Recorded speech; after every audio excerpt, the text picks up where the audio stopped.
Is Fetterman brain dead? AI is tracking you in real time and supporting former Project Veritas is James O'Keefe. We got all that and more coming up. Welcome to the Jay Sheldon Show. We are live on rumble.com, Facebook, YouTube, and twitch.tv. Why am I still hearing music in my headphones? It's muted. It shouldn't be. It's gone. Okay. Yeah, whatever. Welcome to the show. We got all that and many, many more things coming up to talk about tonight. By the way, what? Now I'm hearing, the audio is screwed tonight. I'm hearing my opening. I don't know where that's coming from. But anyway, there you go. All right, let's just mute that. Okay, we'll go over there. Good. Okay, here we go. All right, we got all that and more coming up tonight. Before we start, somebody posted a comment on my YouTube feed that said, "Okay, boomer." Well, yes, as a matter of fact, I am. I fully admit I am a 1,000% dyed-in-the-wool boomer. Proud of it, because I grew up through the 60s and the 70s and 80s and 90s. Probably one of the most transformative times in the history of this country. And I loved it. I've often said, you know what? If I die tomorrow, I'm okay with that. I had the most amazing life. I had an incredible career in radio, television, film. I had the best of friends. I had the most amazing experiences. And it was great. I loved every minute of it. I regret none of it, and life goes on. But yes, I am a boomer and damn proud of it. So if you thought you were insulting me, you're not. Let's get on with the show. We got our Miko update. This is our little Shiba Inu baby. She's 3 years old, and we call her Miko. And this is the Miko update. So where are we? Where'd we go? Oh, there we are. There she is, just from about an hour ago. She was hanging out down in the living room looking pretty. So we had to snap a shot. And it's funny because one of her highest value treats is pig ears. They make these dried pig ears, when they slaughter the pigs. What else are they going to do? They got to sell all the parts. And pig ears are a favorite of a lot of dogs. Miko in particular, she absolutely loves these things. She will not eat it right away. She will sit there and guard it, hoping that you might actually come along and try and steal it from her so she can bite your hands off. But actually it was funny because tonight I got up off the couch and I walked by her house where she had her pig ear stored. And she was watching it. She was watching me. So I walked past and she got up and was like, "Don't head for my house or I'll bite your hands off." And so I walked by her, walked towards the kitchen, and she barked at me. That's the first time she's ever done that. It wasn't a mean bark. It was just a normal bark. But it was like, "Hey, my pig ear's here. Don't touch it." The strangest thing. Anyway, she's doing great. Had a good walk today and ate her dinner all by herself. So we're very proud of that. And she's right now downstairs finishing the last of her pig ear. She does eventually eat it, but she enjoys the hunt. So our Miko update, of course, brought to you by the good folks at Barkbox.com. The link is in our show notes if you forget it, but it's easy to remember, Barkbox.com/Miko. And if you go to that, you will get an extra month free when you sign up for a multi-month subscription. Barkbox is a monthly subscription service every month delivered right to your door. You will get a box full of goodies for your dog. 2 bags of treats, 2 toys, and a dog chew, size right for your dog. And if you have any allergies, your dog has any allergies, you just check the box and they'll make sure you don't get that. Their treats and chews are all natural, good for you, no artificial ingredients. They're all great. Their toys every month have a different theme, and you'll get it delivered right to your door. And you will get an extra month free if you use our link, barkbox.com/Miko. Now, if I'm not mistaken, this is the last week for this other offer. If you see down below our link to barkbox.com/Miko, it says or, and you go to that link, you can get a free dog bed when you sign up for a multi-month subscription. They're beautiful. They come in 3 different sizes, of course, small, medium, and large, depending upon your dog. They also come in 3 different coverings, and they're all gorgeous. I would have a hard time picking. So check that out if you'd prefer, as opposed to the extra month. You can get a free dog bed from barkbox.com, courtesy of the Jay Sheldon Show, and of course, our dear little Miko. barkbox.com/Miko is the link. Make sure you check it out. All right. It is time to get into what we came here for, and that is all the crap that goes on today. Fetterman, who was, God knows how this man got elected. Well, you know what? I think I do know how he got elected, but, if we say it, we'll at least get thrown off of YouTube. Anyway, is John Fetterman brain dead? That's been all over Twitter today. And basically the answer is it depends who you ask. This is from usanews.com. The link is in our show notes. And it's Senator John Fetterman has been in the news lately for his physical and mental health. The senator has been reported to be struggling with his health, but the truth has been kept under wraps by Democrats until recently.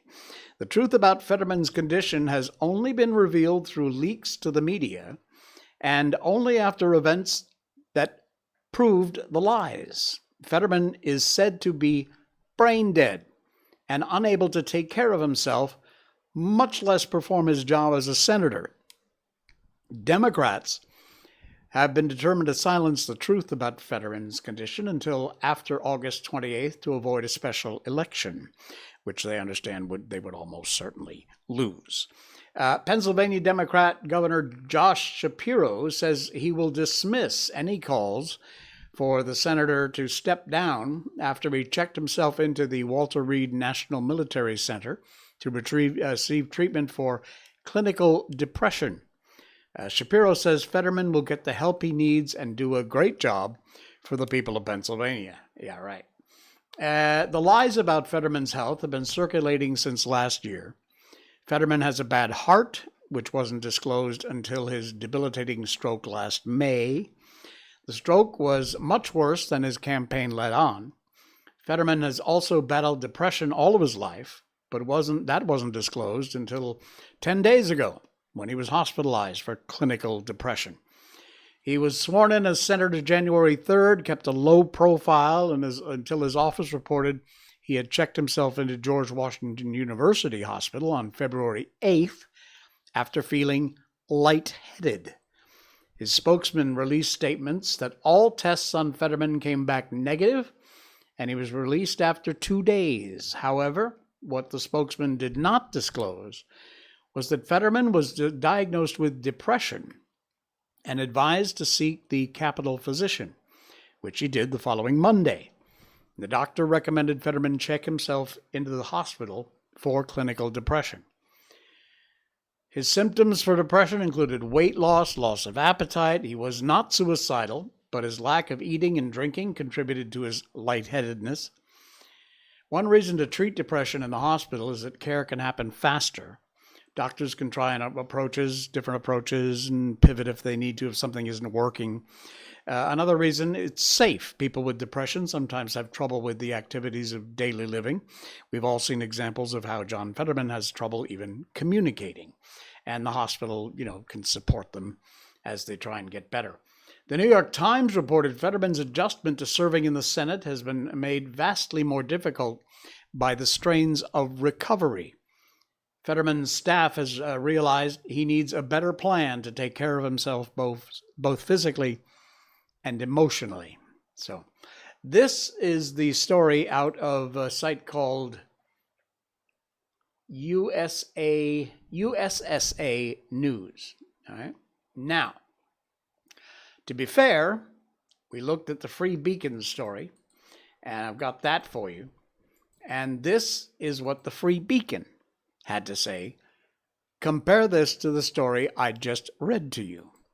On the campaign trail, John Fetterman cited doctor's notes attesting to his vitality, and now he says he was told to get more rest.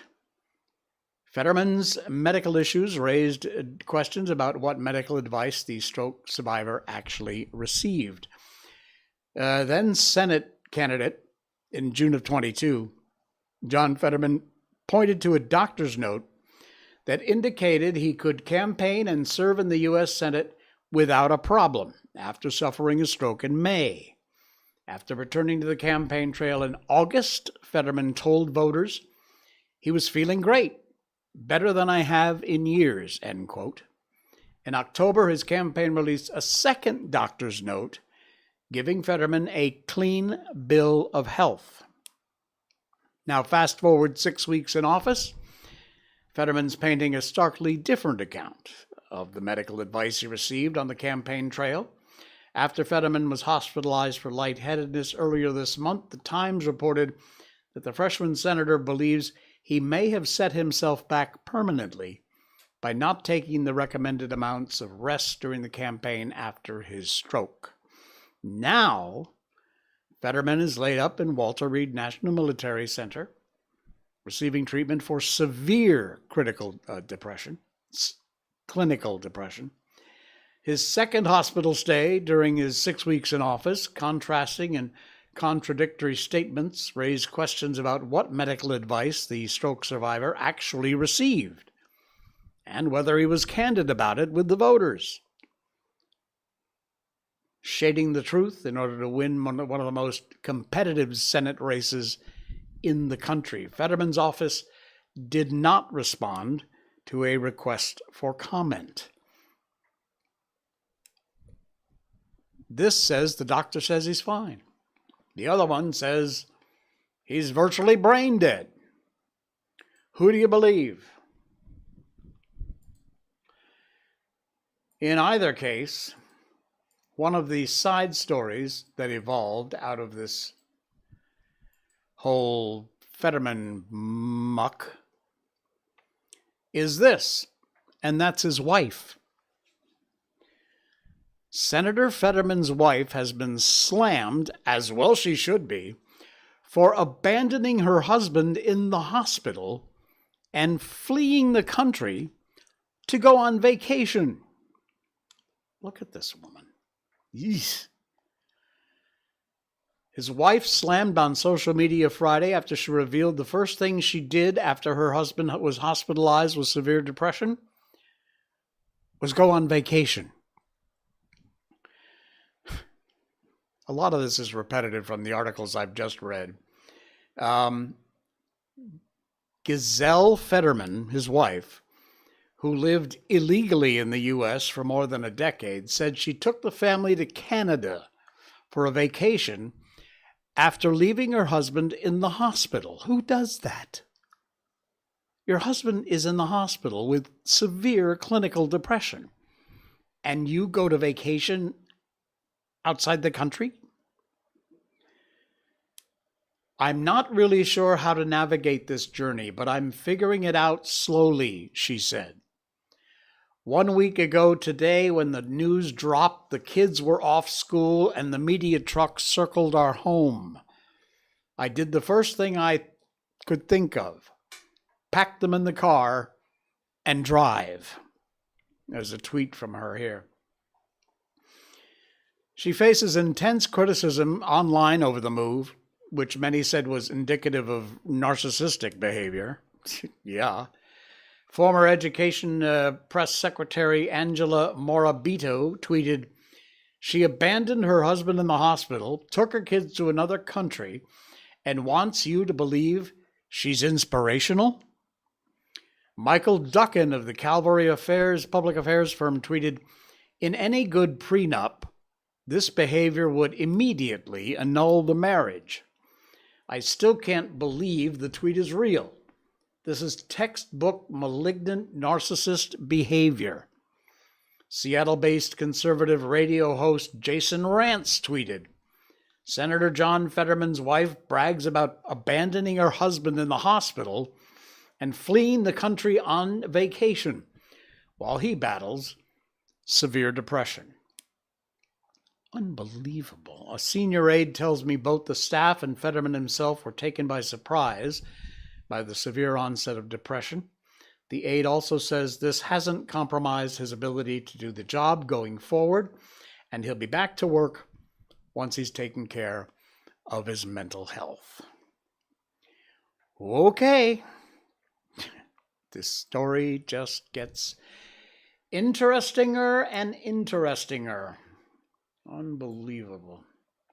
So, the answer to the question I put is nobody knows. And you're probably not gonna know. Believe who you want to believe, I guess. Unbelievable.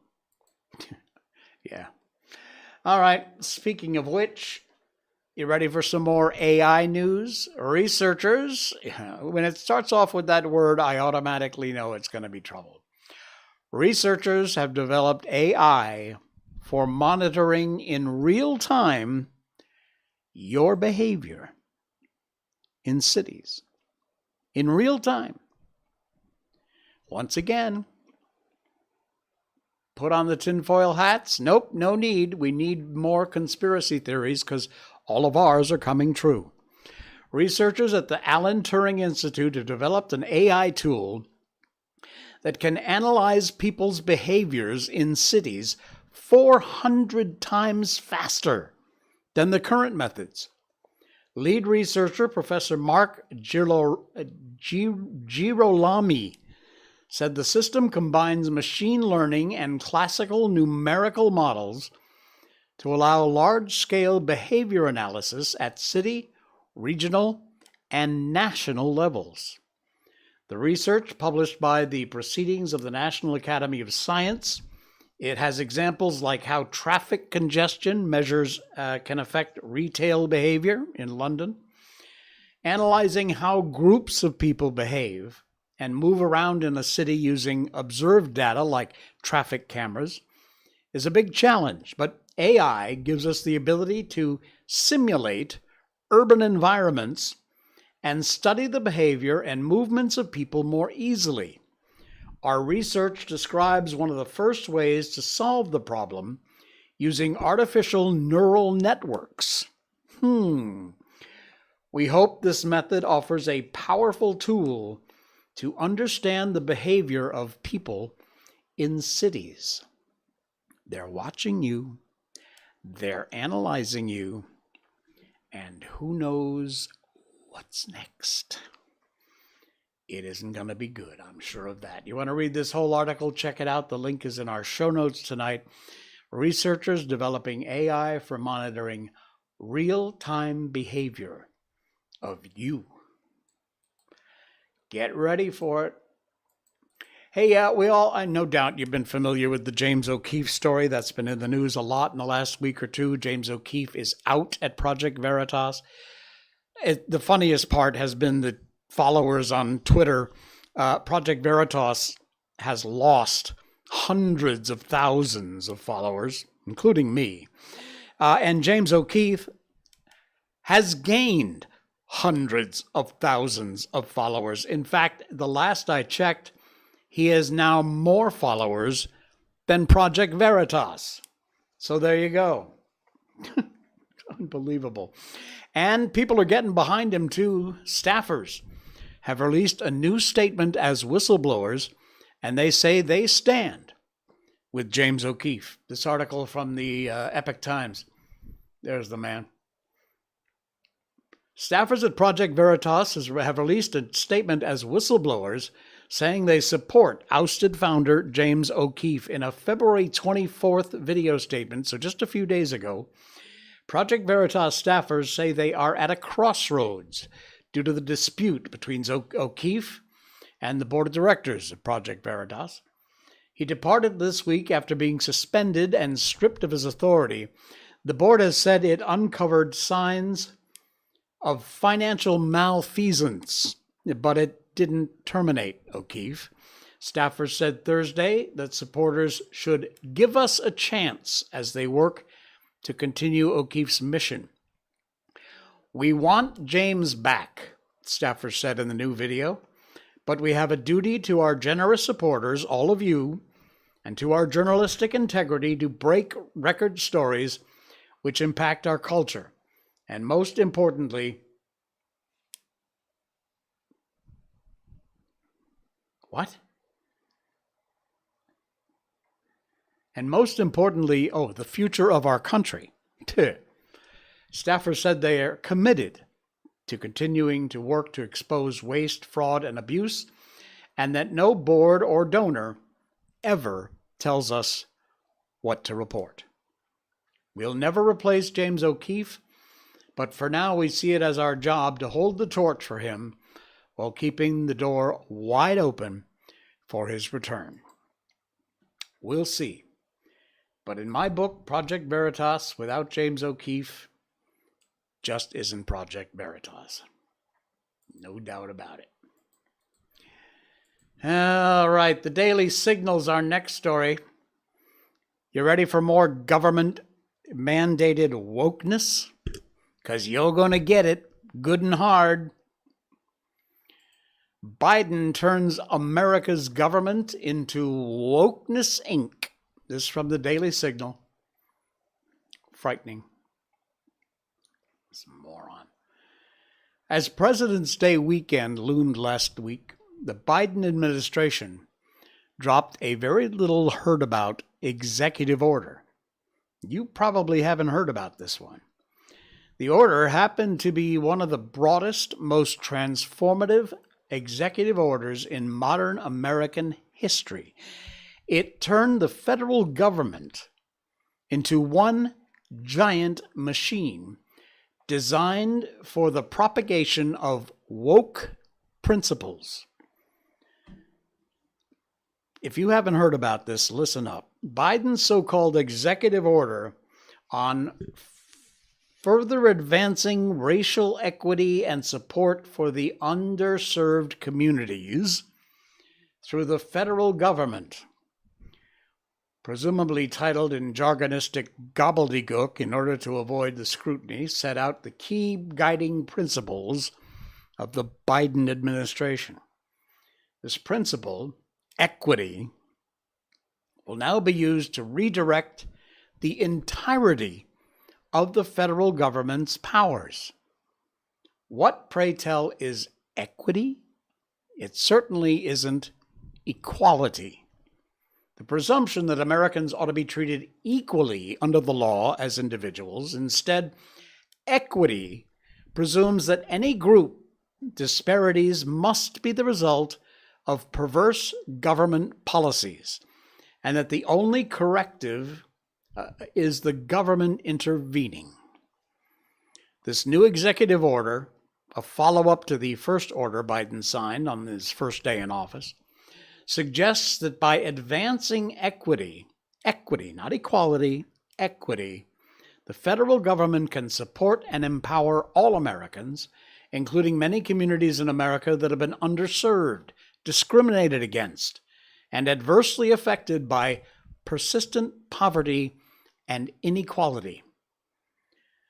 Poverty, you see, is purely the outgrowth of discrimination and lack of service. Individuals must never be implicated in their own failures, nor can cultural differences justify group underperformance. As author and university professor Ibram Kendi, moron, as an anti-racist, when I see racial disparity, I see racism. This is the man who couldn't define racism without using the word racism. This is just insane. And this is an executive order that the president has signed, and it's happening, whether you like it or not. It is dangerous. It needs to be stopped. It is violative of constitutional principles, both in terms of separation of power and under the Equal Protection Clause, which is designed to prevent exactly the sort of group-driven resource allocation that Biden is in favor of. Read more about this in this article. It is in our show notes. It's from the Daily Signal. It is an eye-opener. eye-opener. You need to know about it. Not only do you need to know about it, you need to do something about it. Get off your butt. Get out there. Talk to your representatives. Talk to your congresspeople. And ask them what they're doing about it. Chances are not much. But if you let them know that you vote and you're watching them and you are opposed to this crap, they might just listen. All right, we got one more good news story for you. Well, one good news story for you before we get on to our book tonight. This is a great one. Excuse me. A young boy with autism called 911 after he lost his teddy bear. He was upset. He wanted help, so he called 911. Well, fortunately, the cop who showed up had a big heart. There's the guy. When you're young, you lose your favorite toy. It can be very bothersome. If you are autistic, it can be devastating. And in some of these cases, the police are called in to help. This guy's 12 years old. His name is Paul Ryan. He's from Woodbridge, New Jersey. He is autistic. So it's really no wonder that he became extremely upset when he lost his longtime friend, a teddy bear named Freddie. He was quite upset, so upset, in fact, he phoned 911, the emergency number, and after doing so, a police officer was at the family's door in a very short time. There he is with his teddy bear. Officer Kyrie Manzini showed up to make sure everyone in the household was safe. And with this officer's help, they found Freddie, unharmed. Ryan gave the officer a big hug and thanked him for helping him find his precious friend. Manzini was dispatched to the scene because he was one of the officers who'd taken special training in dealing with those with autism, and it really came in handy in this instance. There's the big hug. Along with having Freddie back, Ryan was able to do something else that made his day. He had his picture taken with a real police officer. All around, a good day for everyone. Great cop, great kid, great story. They're not all bad, folks. In fact, majority of them are not bad at all. All right. We want to tell you about one of our sponsors here. Give me a quick second. Where is my... Hang on a second. Where is my notes? I can't find it. Okay, we'll get to it. Hang on. Don't go too far. It's Skillshare, right? Of course. Skillshare. So many people during the pandemic wound up online, both for meetings, for work, ways to help you get ahead. So online learning has certainly become a thing. And Skillshare is an online learning platform created for both learners and educators. There are more than 30,000 classes to choose from. New courses being added all the time. Courses in design, tech, illustration, business, and a lot more. If you're a learner, you can take an online course of a specific skill, whatever it is that you want to learn. You look through, you'd be amazed. Over 30,000 different courses. If you're a teacher, you can create a course and publish a course on any skill you have and make some side income. Not a bad idea at all. Skillshare offers a wide variety of topics, but the most valuable is in creative topics like design, photography, cinematography, motion graphics, things like that. Now, anyone can take a class, you can do a project, you can even teach a course, whether you are an individual or a team. Check it out. In our show notes down below, you will find a special link that will get you a very special offer only from the Jay Sheldon Show. So click that link, check out Skillshare, and you'll find out more about this amazing, amazing source for both learning and teaching. Use the link in our show notes to get our special offer from Skillshare and the Jay Sheldon Show. Indeed. All right, that's Skillshare. Now it's book time. Are you ready? We read books on this show, and we've been doing that for a very long time. We do all the classics. We've done, Peter Pan. We've done The Wizard of Oz, The Little Prince. So many great books. Right now we're doing White Fang, a classic from 1906, written by Jack London. And we're thinking about doing Treasure Island next. It's a long book, but it is one of the most classics. And I'm leaning heavily towards doing Treasure Island next. So we'll see. If you got a better suggestion, go to Gutenberg Project, gutenberg.org. You'll find all of our books there. They're all in the public domain. You can download them in ebook format, HTML, text documents, Word documents. Gutenberg.org is where we get our books from. They're all publicly available.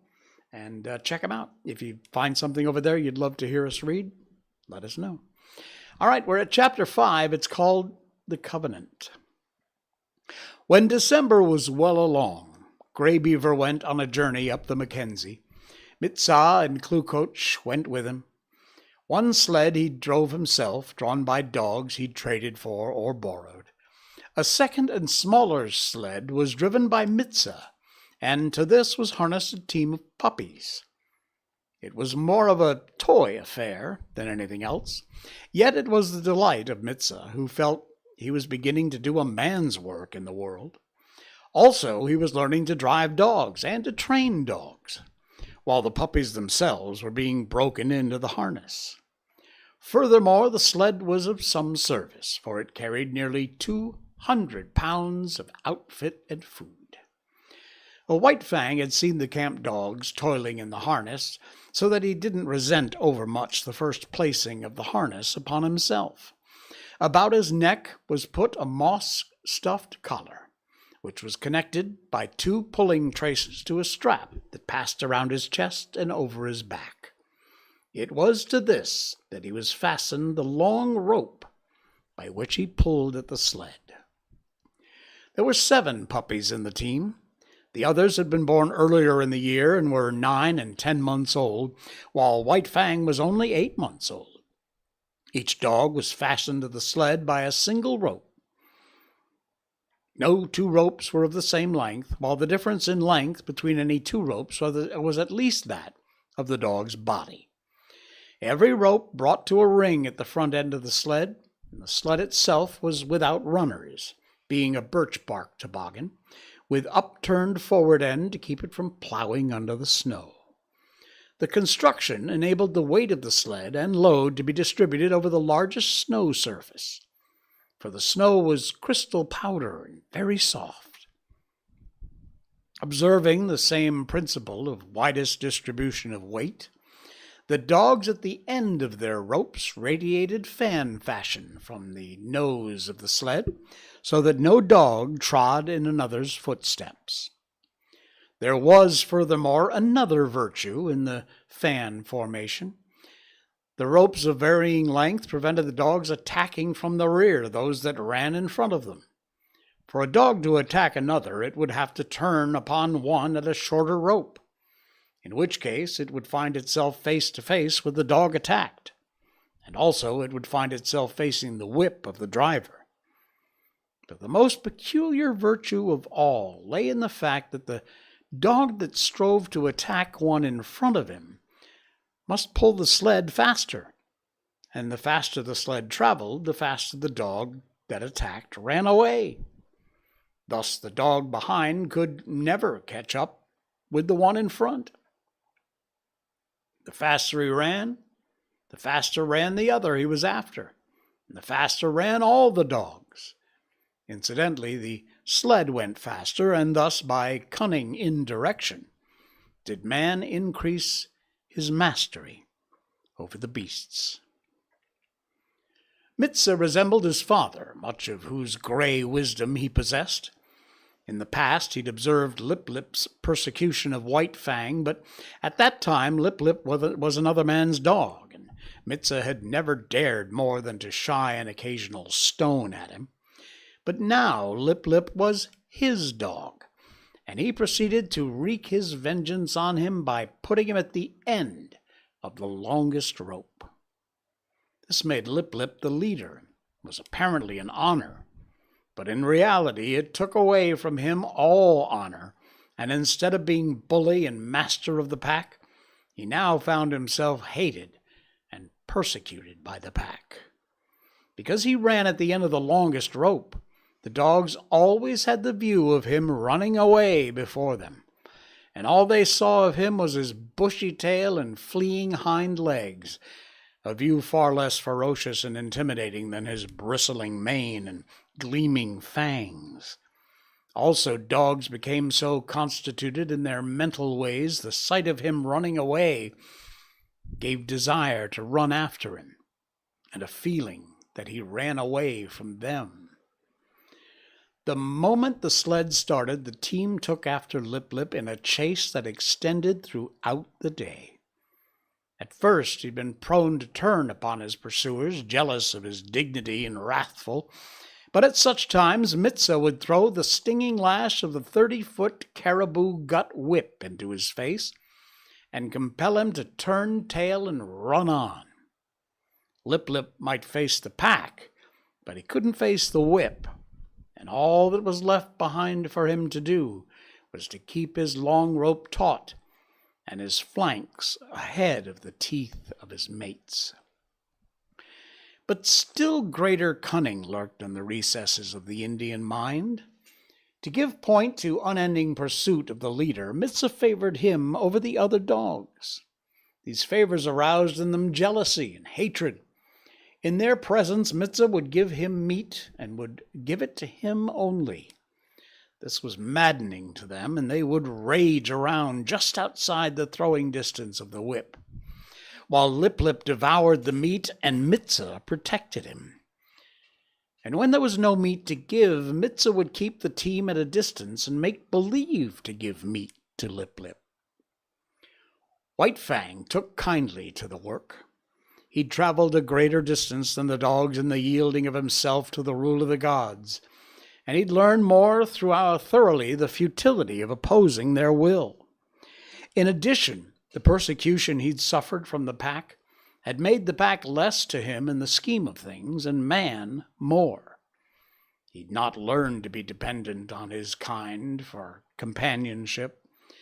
Besides, Quiche was well nigh forgotten, and the chief outlet of expression that remained to him was in the allegiance he tendered the gods he'd accepted as his master. So he worked hard, learned discipline. He was obedient, faithful. Willingness characterized his toll. These are essential traits of the wolf and the wild dog when they've become domesticated, and these traits White Fang possessed in unusual measure. A companionship did exist between White Fang and the other dogs, but it was one of warfare and enmity. He never learned to play with them. He knew only how to fight, and fight with them he did, returning to them 100-fold the snaps and slashes they'd given him in the days when Lip Lip was leader of the pack.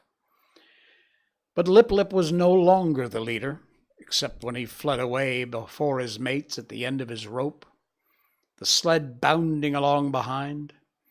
In camp he kept close to Mitza, or Gray Beaver, or Kluklooch.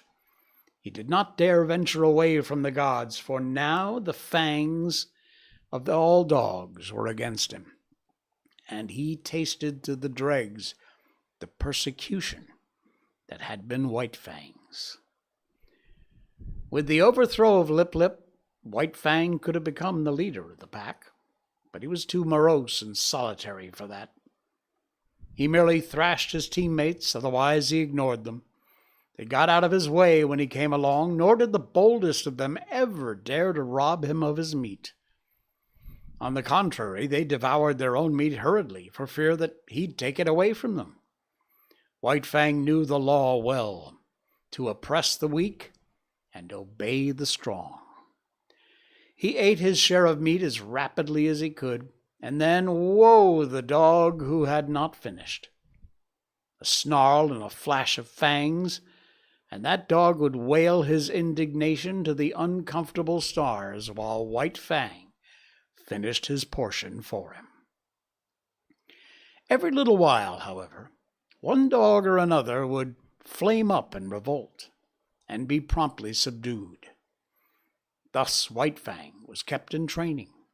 He was jealous of the isolation in which he kept himself in the midst of the pack, and he fought often to maintain it. But such fights were of brief duration. He was too quick for the others. They were slashed open, bleeding, before they even knew what was happening. They were whipped almost before they began to fight. As rigid as the sled discipline of the gods was the discipline maintained by White Fang among his fellows. He never allowed them any latitude. He compelled them to unremitting respect for him. They might do as they pleased among themselves, but this was of no concern of his. It was his concern they leave him alone in his isolation. Get out of his way when he elected to walk among them. A hint of stiff-leggedness on their part, a lifted lip or a bristle of hair, and he would be upon them. Merciless, cruel, swiftly convincing them of the errors of their ways. He was a monstrous tyrant. Wow! That's not where I expected White Fang to go, but he went there anyway. Wow. Very cool. All right, folks, that's going to do it for us for tonight. Thank you. Diggs BTW7. Hey, what's up? Good to have you in on the stream over there on twitch.tv. Hello. Thanks for joining. Be sure and subscribe and follow. All right, I will see you again on Wednesday night with another edition. Thanks so much for joining us. Be sure to follow. Hit that button right over there, the follow button. It really helps the show out a lot. There's Miko saying goodbye too. I'll see you again Wednesday. This is the Jay Sheldon Show. Good night, everybody.